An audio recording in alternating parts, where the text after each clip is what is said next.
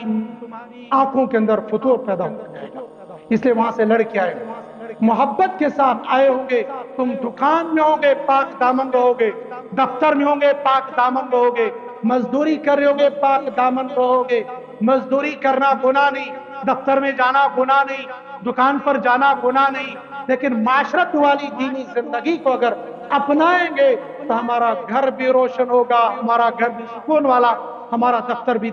دیندار اور ہمارا دفتر بھی سکون والا بنے گا۔ اسی معاشرت سے متعلق ابھی تو اور بہت ساری باتیں آئیں گی۔ اللہ پاک مجھے اور آپ کو سنت اور شریعت کے مطابق، سیرت طیبہ کے مطابق اپنی زندگی گزارنے کی توفیق نصیب فرمائے۔ وآخر الدعوانا الحمدللہ رب العالمین۔ تکبیر، نعرہ تکبیر، نعرہ